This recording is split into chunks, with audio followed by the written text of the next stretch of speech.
terungkapnya pertemuan 5 kader Nahdlatul Ulama atau NU dengan Presiden Israel pada awal Juli 2024 mengungkapkan sebuah realitas mengejutkan yang memicu kontroversi besar.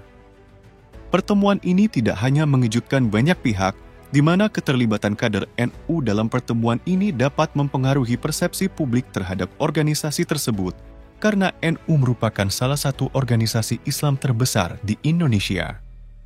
Keterlibatan anggotanya dengan Israel, negara yang kontroversial dalam konflik Palestina, bisa menimbulkan keraguan atau ketidakpercayaan di kalangan pendukung NU dan masyarakat umum. Hal ini berpotensi mengubah cara pandang publik terhadap NU, terutama dalam hal hubungan internasional dan komitmennya terhadap solidaritas Islam. Tidak sampai di situ, fakta ini juga menunjukkan adanya kehadiran dan pengaruh organisasi politik Zionis di Indonesia yang diduga berusaha menyebarkan propaganda politik untuk kepentingan Zionis. Organisasi ini diduga berupaya mengaburkan dan memutarbalikkan fakta kekejaman pasukan Israel terhadap bangsa Palestina dengan tujuan merusak citra perjuangan rakyat Palestina dan menyebarkan narasi yang menguntungkan Israel. Salah satu organisasi Zionis yang telah aktif di Indonesia adalah Pusat Studi Warisan Ibrahim untuk Perdamaian atau RAHIM. Organisasi ini diresmikan pada 13 April 2022 dan dikenal secara global sebagai The Ibrahim Heritage Studies Center for Peace. RAHIM adalah lembaga penelitian yang fokus pada perdamaian dan resolusi konflik, namun terindikasi memiliki agenda tersembunyi yang pro-Israel.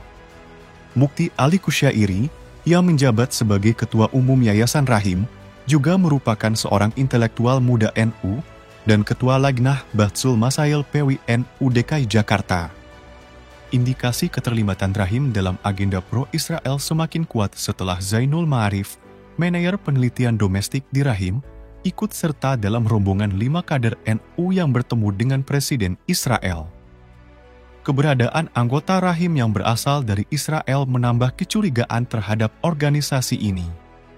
Elisha Fadi Strauss, Direktur Urusan Luar Negeri RAHIM, adalah seorang Yahudi Indonesia yang tinggal di Israel, dengan latar belakang keluarganya yang berasal dari Yahudi Belanda yang berimigrasi ke Indonesia pada masa kolonial Belanda.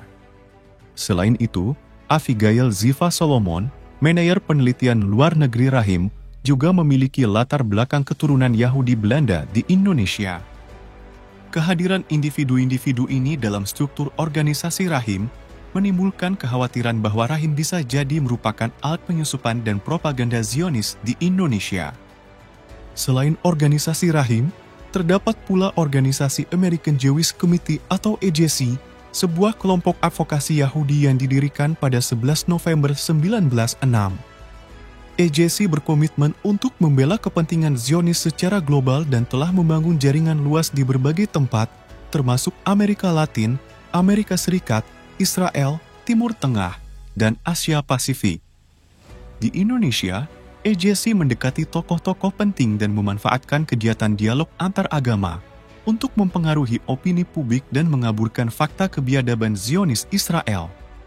AJC memiliki jaringan luas dan menargetkan berbagai kalangan seperti presiden, perdana menteri, diplomat, pejabat pemerintah, administrator universitas, pemimpin bisnis dan teknologi, serta aktivis Yahudi. Meskipun Indonesia tidak memiliki hubungan diplomatik dengan Israel, AJC berupaya menjalin hubungan dan mempengaruhi opini publik melalui kegiatan yang berkedok dialog antaragama. Misalnya, Director of Muslim-Jewish Relations AJC, Dr. Ari Gordon, yang direncanakan akan mengisi seminar di Masjid Istiqlal pada 17 Juli 2024 dengan tema Relationship Among Abrahamic Religious Communities in History and Today.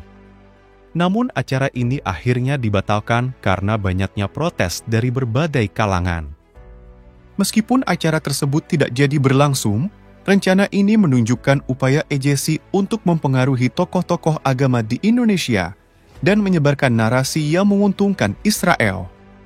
Sebelumnya pada 1 Maret 2024, Imam Besar Masjid Istiqlal, Profesor Nasaruddin Umar, juga bertemu dan mengikuti dialog yang diselenggarakan oleh AJC. Dialog ini diduga diatur sebagai alat propaganda kepentingan Zionis mengingat organisasi EJC yang pro terhadap Israel. Kasus ini menunjukkan betapa gencarnya upaya organisasi Zionis untuk menyusup dan mempengaruhi tokoh-tokoh penting di Indonesia. Keberadaan organisasi-organisasi ini di Indonesia menunjukkan betapa pentingnya kewaspadaan terhadap upaya penyusupan dan propaganda Zionis.